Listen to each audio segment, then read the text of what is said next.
12 familles et un architecte, Bernard Cosne, ont relevé le défi de transformer dans Paris un ancien lavoir en logement. 4 ans et une centaine de réunions ont été nécessaires pour réussir cette reconversion en 1983.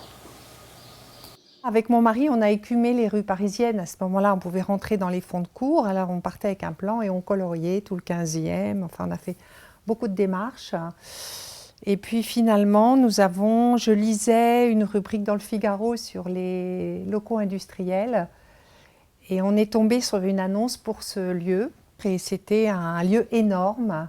Quand on a visité à quelques-uns, on a eu un coup de cœur pour un lierre sur le mur d'entrée qui avait 1 mètre d'épaisseur et beaucoup d'oiseaux. Et le reste était complètement fou. Mais c'est à cause de ce lierre peut-être et du chant des oiseaux qu'on a poursuivi notre projet, alors qu'on a fait tomber le lierre très rapidement lors du chantier. 2 ou 3 familles avaient déjà trouvé un terrain, qui est celui où c'est construit là maintenant, qui était un vieux lavoir, dans un état d'abandon effroyable. Il restait qu'une carcasse, quoi. Mais une carcasse qui, dans Paris, où il y a déjà, ça existe déjà, ça permet de dire que si la structure existe, je peux reconstruire sur le même périmètre. Ce dessin représente le faubourg du Temple, la rue du Buisson Saint-Louis et une ligne théorique qui traverse de l'un à l'autre. Cette ligne théorique n'existait pas, c'est sûr. Et j'ai pensé qu'il était important d'avoir comme une ligne fédératrice autour duquel pourraient se regrouper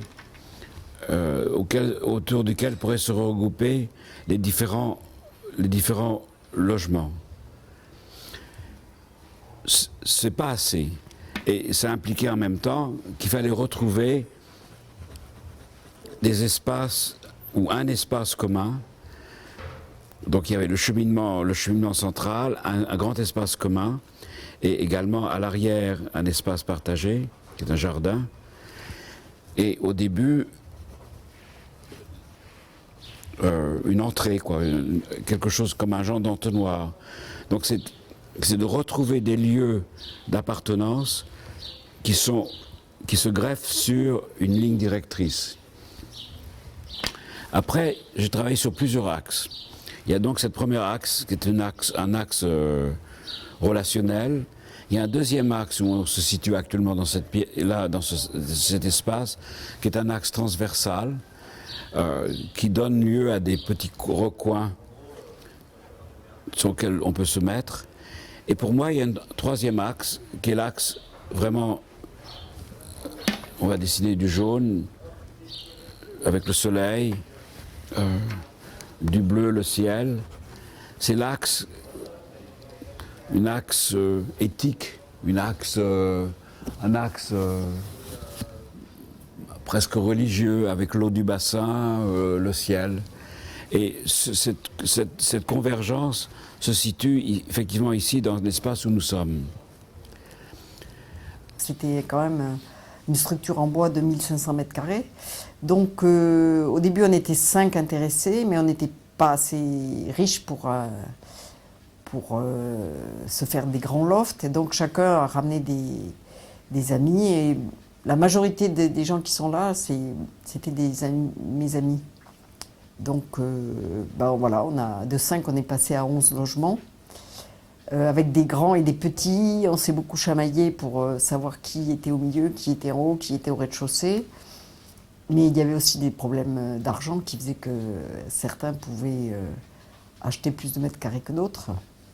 Dès le début, j'ai dit, écoute, en tant qu'architecte, je vais amener quelque chose, j'ai une manière de voir, et ma tâche va être, en prenant ces demandes de chacun de vous, de retisser, comme si je prenais un shish kebab, de retisser quelque chose qui va unifier les différentes volontés de chacun. Et ça a été vraiment, je crois, c'est le travail le plus difficile, le plus enrichissant.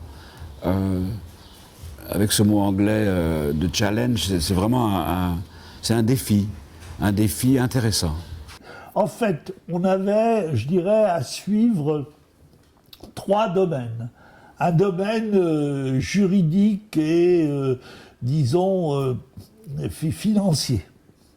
Un domaine technique architectural, et puis un domaine que je dirais de l'échange, du don contre don, de façon à faire en sorte que tout le monde participe, disons, à l'opération. Donc il y avait en quelque sorte trois discours qui se tenaient simultanément dans cette affaire, qui a duré en fait près de 4 ans, avec au début des réunions toutes les semaines et même 2 fois par semaine. Avec un client où il y a 10, 12 familles qui se retrouvent entre eux en dehors des réunions mettons avec moi ou avec l'équipe d'architectes, ce qui se passe, c'est que quand ils se réunissent entre eux, et comme c'est tous des gens qui ont étudié ou le droit, qui ont des affinités avec un tas de sujets, ils reviennent à la prochaine réunion avec des questions pour lesquelles on n'est pas préparé. Et c'est très différent d'une relation avec un client où après un certain temps, on commence à parler un langage commun. Là, ça a rajouté une dimension beaucoup, je dirais pas conflictuelle, mais où l'architecte doit être un peu au qui-vive et accepter d'être au qui-vive. Moi, je trouve cette situation-là très enrichissante. Nous étions confrontés à des idées de l'architecte et de son équipe qui étaient très souvent remarquables, mais qui n'étaient pas faciles à traduire dans l'espace, parce que les gens ne voyaient rien. D'où des débats sans fin lors de la conception. Dans la communication qui existe entre l'architecte et les futurs habitants, ce problème de communication est d'établir un langage commun, d'établir un langage que chacun partage et puisse communiquer avec les autres. D'une certaine manière, le dessin a été très important. En ce qui concerne la réalisation, il ne faut pas se leurrer, ce type d'opération, quand on l'amène seul, sans maîtrise d'ouvrage à côté, rencontre des difficultés. Pour nous, comme vous le savez, ça a été le fait que notre entreprise générale l'ait fait faillite au milieu du parcours et il a fallu s'organiser en conséquence. C'est-à-dire qu'une fois rentré dans la maison, à cette époque-là, on a été amené à travailler avec des amis, peintres, bien sûr, mettre du carrelage, aménager. Moi, je ne savais pas ce que j'allais devenir ou quels étaient mes projets familiaux, j'en avais pas, ça flottait un peu quoi. Et du coup, je trouve que c'est bien d'avoir des possibilités d'espace séparés. À un moment, je vivais en couple, mais chacun vivait chez soi. Puis après, mon fils aîné a récupéré le studio et il est très content. Bon, il n'est pas très content d'être juste en face de moi parce qu'il n'aime pas trop que je vérifie avec qui il rentre, mais c'est pas grave, on arrive à s'organiser quand même.